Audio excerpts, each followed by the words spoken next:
Hello! Today, actually, I'm pretty nervous for recording this video because I've been doubting a lot if I should actually do this video because I'm gonna talk about something that might backfire me. But as a running coach, I feel the obligation to actually talk about this issue because I've had so many runners coming to me because of this, that they're like overtrained, injured, whatever. And I mean, I don't get it. So yeah, let's do this. I am super nervous about it, but I hope it will help you. Please let me know after watching this video what you thought about it, what your thoughts are, because it's also for me very interesting to know what you think about it. And yeah, let's get to it. What I'm gonna talk about today is actually those algorithms or those like running magazines that create training plans for runners.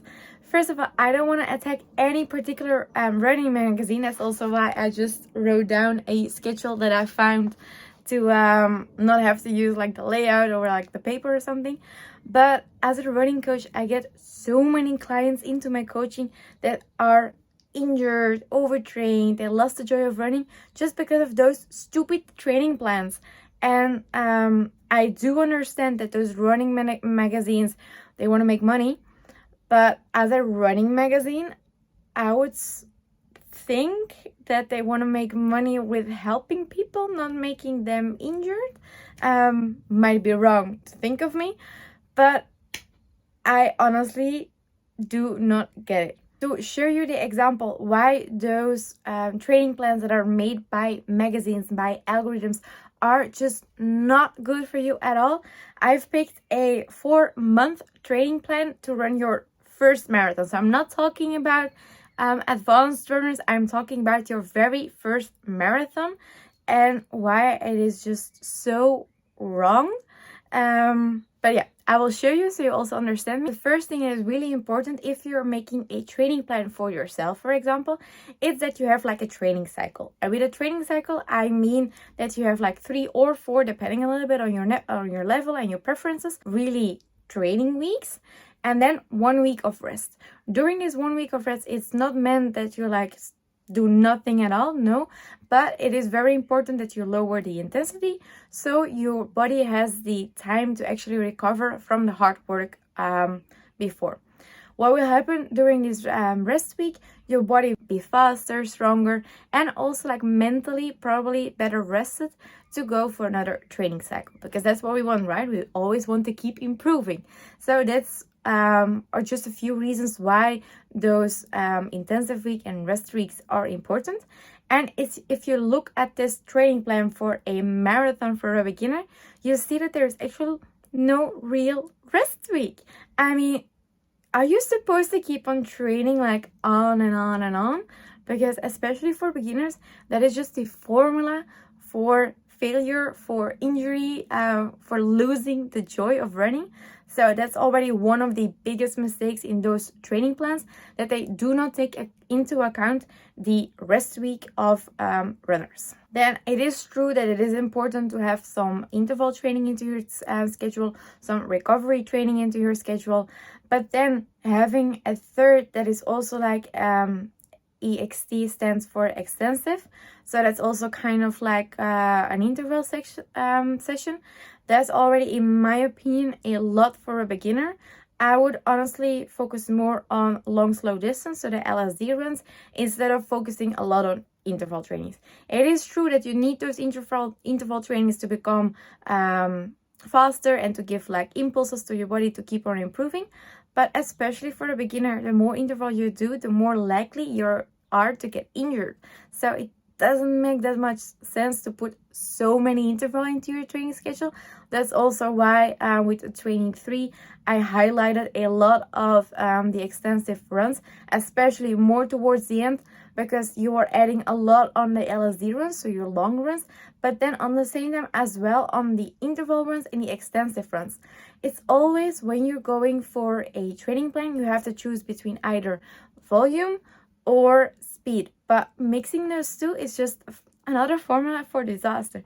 So that's a second point as to why those training plans are just beep And then the third biggest mistake, in my opinion, in those training plans is that if you look at the LSD runs, so the long, slow distance runs, it is true that they need to increase. With that, I totally agree, because I also do it with my runners. They need to, like, every week they will gradually increase their LSD runs.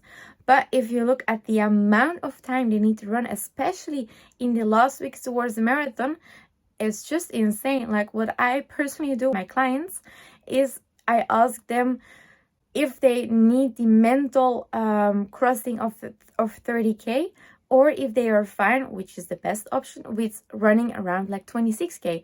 Because what happens, especially for beginners, if you go up to more towards those 30K runs, you will be running for 3 hours. And for your body to recover from 3 hours of intensive running, it needs weeks. So especially if you start doing this right before your marathon, and I'm looking right now at the schedule, and there were like literally 4 runs with over 2 hours of running.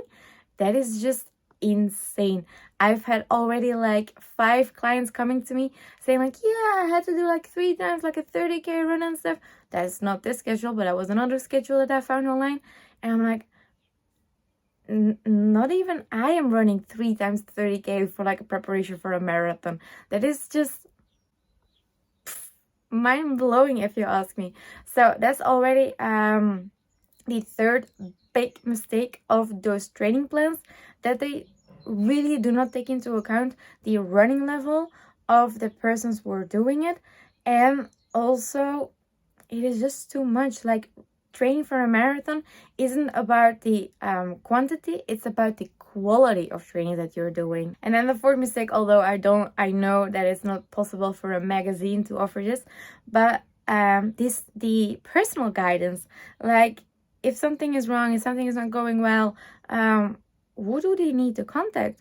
Also, if they have a question about the program, they don't have anyone that they can ask their doubts or their questions. And especially if you're new to all of this, it can be it can be a lot, especially with all the information that you find online. So I know you might be thinking like, yeah, but she's a coach, she's just promoting her services. What is most importantly for me is that I can help runners improve. So, conclusion of this video, I know I might have sounded a little bit harsh on those training plans, because some of them, they do have some good trainings in them. I don't want to say that all of them are bad, but it is really important, if you do one of those training plans, that you have some common sense, that you do not follow them just like blindly or whatever. And yeah, if you have doubts or something, please do contact someone that has the knowledge about it. That can be like a friend, your doctor, a coach, because at the end of the day, it's still your health. And a marathon is not just any distance, it's a marathon distance, which is a lot. So please do take this in consideration. If you're like all new to this and you don't know what to do or anything, really do not hesitate to hit me up on WhatsApp. Like, I will leave my phone number below, because I'm here to help you. So feel free to text me with whatever question you have. And yeah, let me know what you thought of this video, what you think of this whole training plans, if you maybe have followed the training plan. And I'm looking forward to see you in another video, in which I promise I will not complain that much. So see you next time, guys.